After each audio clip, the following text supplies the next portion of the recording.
Kids Kingdom. ದಕ್ಷಿಣ ಕರ್ನಾಟಕದ ಹಸಿರಿನ ನಡುವೆ ಇರುವ ಒಂದು ಚಿಕ್ಕ ಹಳ್ಳಿ ಹೊನ್ನೂರು. ಇಲ್ಲಿ ಹೊಳಗಳು ಬೆಳಗ್ಗೆ ಹೊನ್ನಿನಂತೆ ಕಂಗೊಳಿಸುತ್ತವೆ. ಜನರ ಮುಖದಲ್ಲಿ ಮುದ್ದಾದ ನಗು, ಪಕ್ಷಿಗಳ ಕಲರವ. ಆದರೆ ಒಂದು ಸಮಸ್ಯೆ, ಅಲ್ಲಿ ಯಾರಿಗೂ ಚಿನ್ನದ ಹೊಲದ ರಹಸ್ಯ ಗೊತ್ತಿರಲಿಲ್ಲ.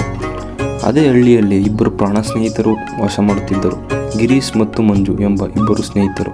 ಗಿರೀಶ್ ತುಂಬ ಕಷ್ಟಪಟ್ಟು ದುಡಿಯುತ್ತಿದ್ದ, ಹೊಲದಲ್ಲಿ ಕೆಲಸ ಮಾಡುತ್ತಿದ್ದ. ಮಂಜು ತುಂಬ ಸೋಂಬೇರಿತನ, ಯಾವ ಕೆಲಸ ಮಾಡಲು ಆಸಕ್ತಿ ಇರಲಿಲ್ಲ.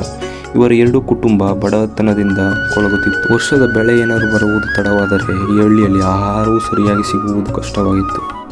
ಒಂದು ದಿನ ಈ ಹಳ್ಳಿಯ ಹಿರಿಯನು ಕರೆಯುತ್ತಾನೆ, ಮಕ್ಕಳೇ, ಈ ಹಳ್ಳಿಯಲ್ಲಿ ಉತ್ತರದ ಬದಿಯಲ್ಲಿ ಇರುವ ಹಳೆಯ ಚಿನ್ನದ ಹೊಲ, ಅಲ್ಲಿ ಯಾಕೋ ಯಾರು ಬೀಜ ಬಿತ್ತಲು ಬೆಳೆ ಬರಲ್ಲ.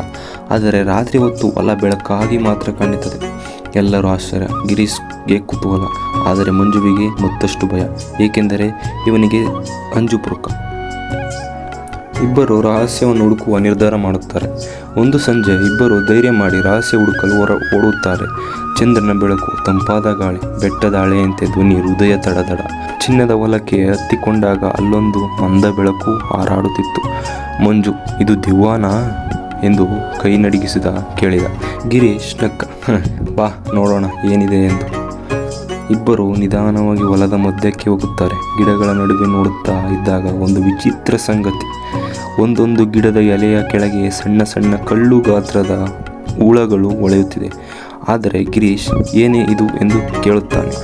ಇಬ್ಬರ ಕೈಯಲ್ಲಿ ಹಿಡಿದು ನೋಡಿದಾಗ ಅದು ಕಲ್ಲು ಅಲ್ಲ, ಚಿಕ್ಕ ಬೆಳಕು ಬೀಳುವ ಸಣ್ಣ ಕೀಟಗಳು, ಮಿಂಚು ಹುಳಗಳಾಗಿದ್ದವು. ರಾತ್ರಿ ಹೊತ್ತು ಬೆಳಕನ್ನು ಬಿಡುವ ಈ ಕೀಟಗಳು ಬೆಳಿಗ್ಗೆ ಆದರೆ ಗಿಡದ ಬೇರುಗಳಲ್ಲಿ ಹೋಗಿ ಬೀಜಗಳನ್ನು ತಿನ್ನುತ್ತಿದ್ದವು. ಅದರಿಂದ ಇಲ್ಲಿ ಯಾವುದೇ ಬೀಜಗಳನ್ನು ಬಿತ್ತಿದರೂ ಕೂಡ ಬರುತ್ತಿರಲಿಲ್ಲ. ಗಿರೀಶ್ಗೆ ಖುಷಿಯಾಗಿ ಹೇಳುತ್ತಾನೆ, ಮಂಜು, ಇದು ದೆವ್ವ ಅಲ್ಲ, ಪ್ರಕೃತಿಯ ಕೀಟ. ಇದಕ್ಕೆ ಪರಿಹಾರ ಕಂಡುಕೊಂಡರೆ ಚಿನ್ನದ ಹೊಲದಲ್ಲಿ ಮತ್ತೆ ಬೀಜವನ್ನು ಬಿತ್ತುವುದು. ಮರುದಿನ ಇಬ್ಬರು ಹಳ್ಳಿಯ ಹಿರಿಯರನ್ನು ಕರೆತರುತ್ತಾರೆ. ಗಿರೀಶ್ ಎಲ್ಲವನ್ನು ವಿವರಿಸುತ್ತಾನೆ. ಹಿರಿಯರನ್ನು ಕೇಳುತ್ತಾರೆ, ನಿಜವಾದ ಜಾಣ್ಮೆ, ಭಯಪಡದೆ ಸತ್ಯವನ್ನು ಹುಡುಕುವುದು. ಈ ಕೀಟಗಳನ್ನು ಹಿಡಿಯಲು ಹಳ್ಳಿಯವರು ಸರಳವಾದ ಬೆಳಕಿನ ಉರಿ ಹಿಡಿದು ಹೊಲದ ಸುತ್ತ ಇಡುತ್ತಾರೆ.